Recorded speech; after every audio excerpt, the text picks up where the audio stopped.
My name is Evelyn. I am 68 years old. I am a single mother. My husband passed away many years ago when my son was still very small. From that day, my life changed forever.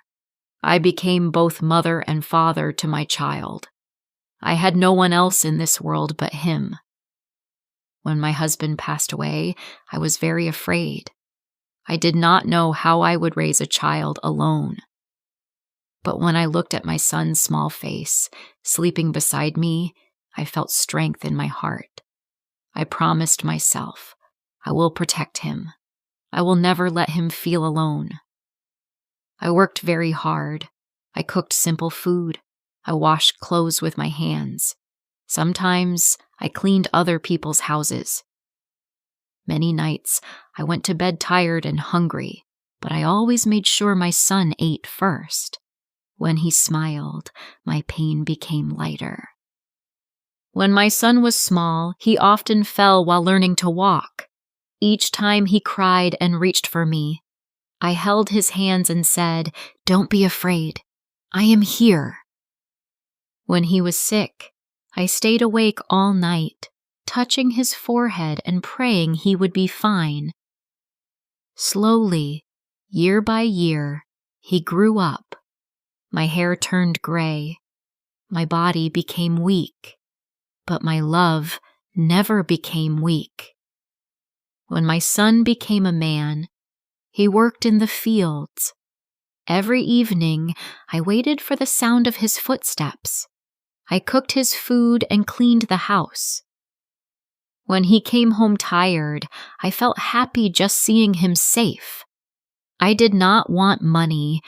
I did not want comfort. My son was enough. One day, my son came to me and said, "Mother, I want to get married." I smiled at him. "If this makes you happy," I said, "then I am happy too." Fear lived inside my heart, but I did not show it. I knew my life would change again. When his wife came to live in our house, I welcomed her kindly. She was young and beautiful. I said, "This is your home now." I tried to help her in the kitchen and showed her where things were kept. But after a few days, I felt something was wrong. She spoke to me with short words. She avoided my eyes. When I tried to help her cook, she said, "I know what to do." When I spoke, she became angry. So I slowly stopped speaking. I told myself, she is young. She needs time. One evening, my son came home very late from the fields. His clothes were dusty. His face looked tired. He sat down and said, "Wife, I am tired. Please bring me some water." There was no answer. After some time, he called again. "Wife, I am hungry. Where is my dinner?" Still, there was no answer. I was in the next room. Our house was small, and the walls were thin. I heard my son stand up. His voice became louder. "Why don't you answer me?" he asked. Then I heard her cry.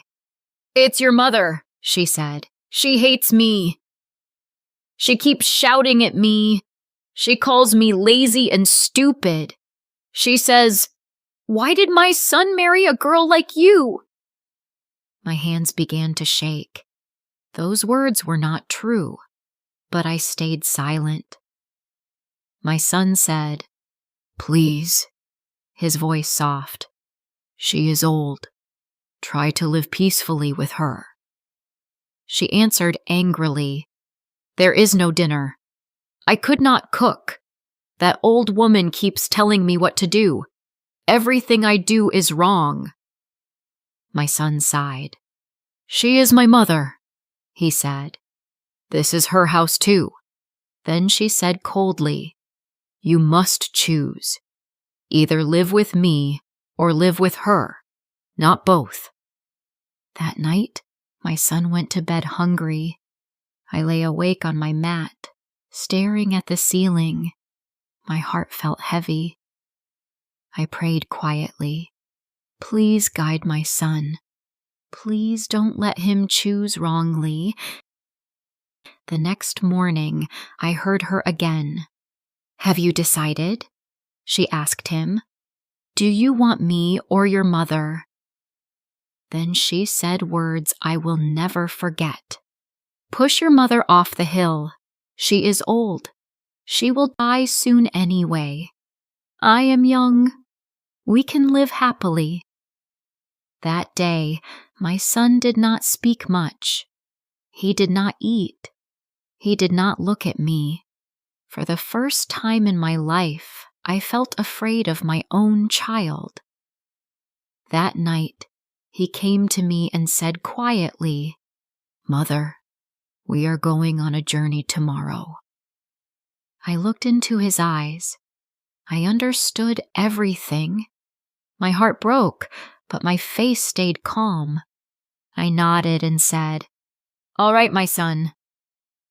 The next morning, he lifted me onto his back. The path to the hill was rocky. The air was cool. I did not ask any questions. As we climbed higher, his breathing became heavy and his steps became slow.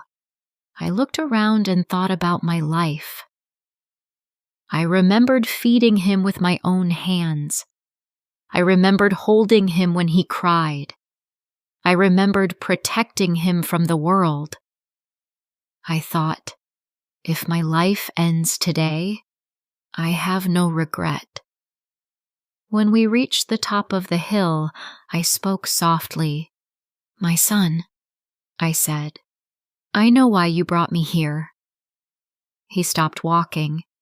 When you push me, I said gently, please be careful. Hold the tree branch so you don't fall. He turned and looked at me. Tears filled his eyes. You know? He asked. I smiled sadly. Yes, I said. A mother always knows. He slowly put me down. He covered his face and cried. I was going to kill you, he said, and you are still worried about me. I touched his hand. My child, I said, a mother's love never ends. After a long silence, he lifted me again, but this time he walked down the hill. When we reached home, he sent his wife away. I did not stop him.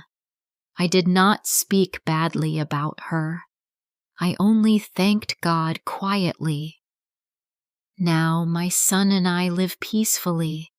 I cook for him. He takes care of me. Our house is quiet again. A mother's love asks for nothing. A mother's love never dies. Never forget the one who gave you everything.